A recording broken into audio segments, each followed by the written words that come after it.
All right, so let's talk about this. Boxing on Netflix. Will it last? Will it continue for a long time? Only time will tell. Now, this is where me looking at boxing and what it's been and where it's going. There's a lot of mix-up. There's a lot of controversy. Okay, it's obvious the pay-per-view model is something that most platforms don't want. They want streaming. Streaming has its issues as well. Now, the reason boxing on Netflix might not last for a very long time is because, for one, Turki Al-Sheikh's mindset is that everything he does has to be a spectacle.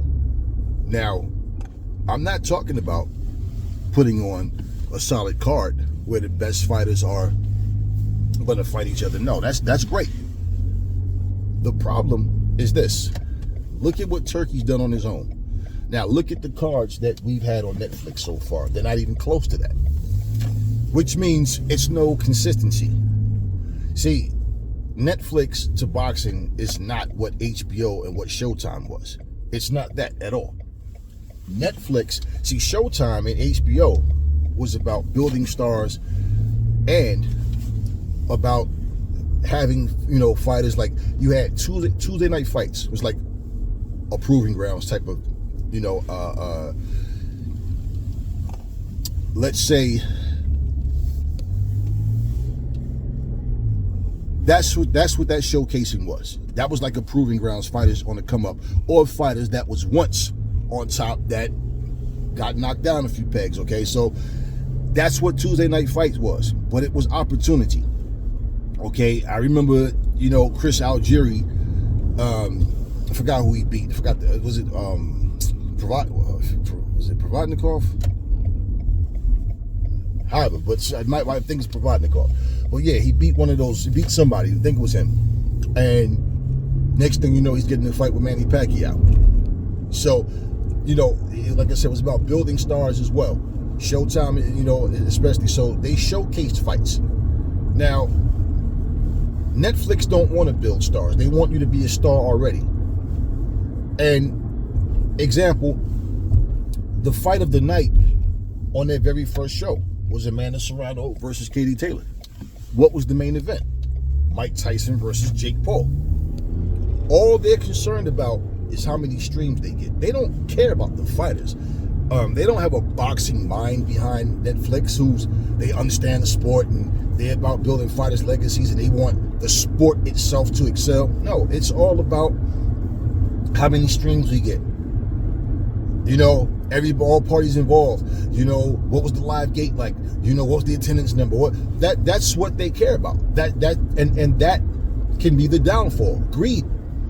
Because just say, for example, if you took a fighter like Inoue is a solid fighter, but Inoue doesn't have competition that people know of.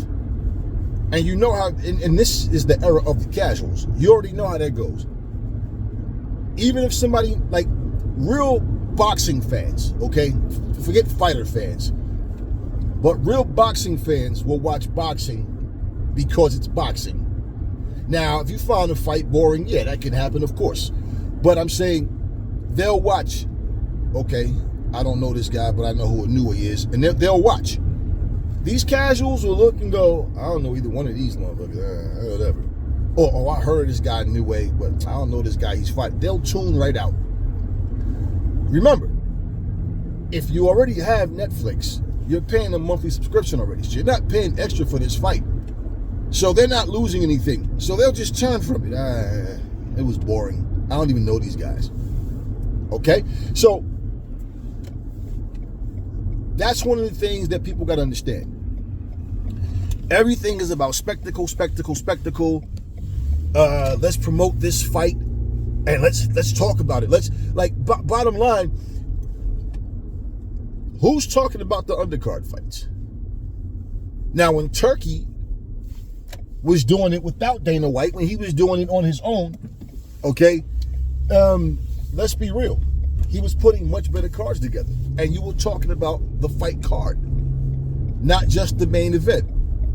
Now, Turkey himself has his flaws.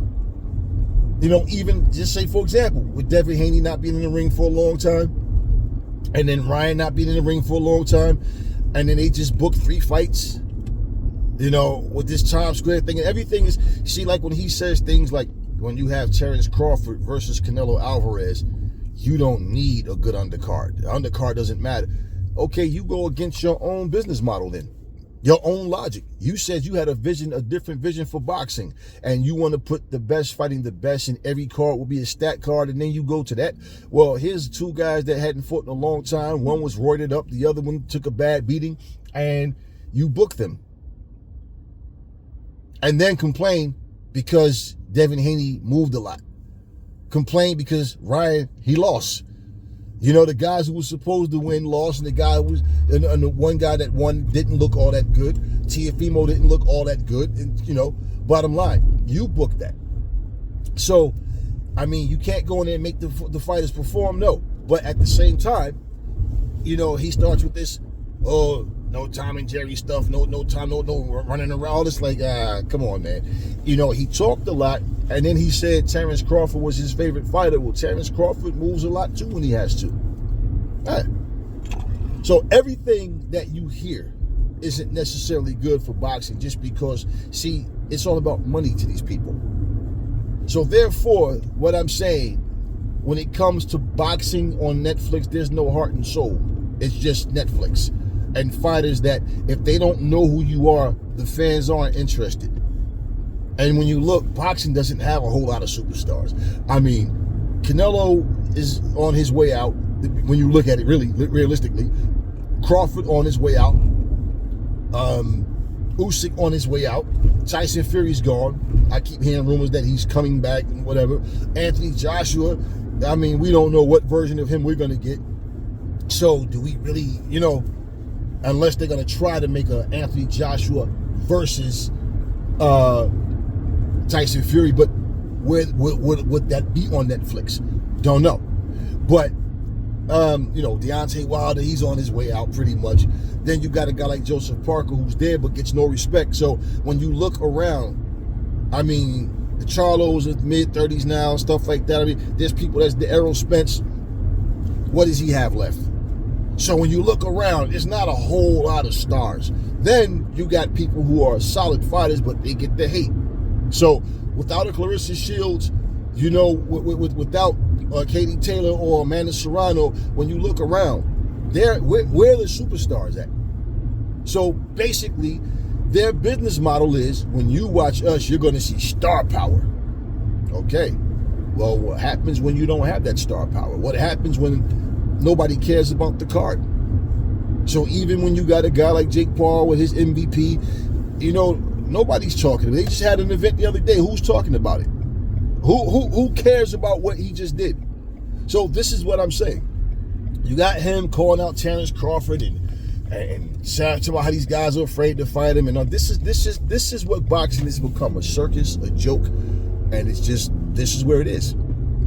So what is Netflix going to do for boxing? No, Netflix isn't trying to do anything for boxing. Netflix is trying to do what Netflix has to do for Netflix. And this is why boxing may not last. Now, if it's about the casuals keeping the sport alive, or keeping the sport of boxing alive on Netflix, they're going to have an uphill battle, man. I mean, what are they going to start doing? What are they going to start doing? Put these YouTubers like Salt Poppy and all them on, what are they going to start doing?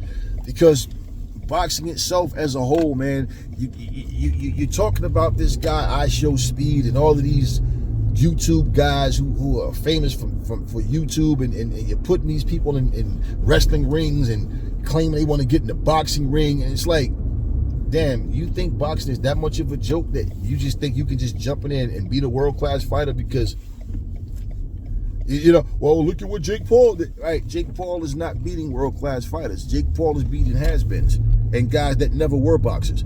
Like, you know, and this is what I'm saying. So there's no boxing mind behind the shot calling of Netflix, man. This is all about, let's make as much money as we possibly can. And you know damn well, when that's the mindset, what you're going to get in terms of boxing is going to be a bunch of bullshit. And this is what's happening right now. And this is why I'm saying it's very possible that boxing on Netflix may wind up coming to an end. Now, if it does, it does. I'm not crying about that shit. I don't feel anything about it. But just giving you the boxing news and my thoughts, greed can be the end of boxing on Netflix. Boxing as we know it has already changed for the wrong reasons, but it is what it is. So even if the boxers are making more money, is the sport itself surviving the way it's supposed to? Is it getting the attention that it needs? Nope. Anyway, talk to me in the comment section. Never fall in love with lies. Remember, the truth brings hate out of people, and I will catch y'all on the next video.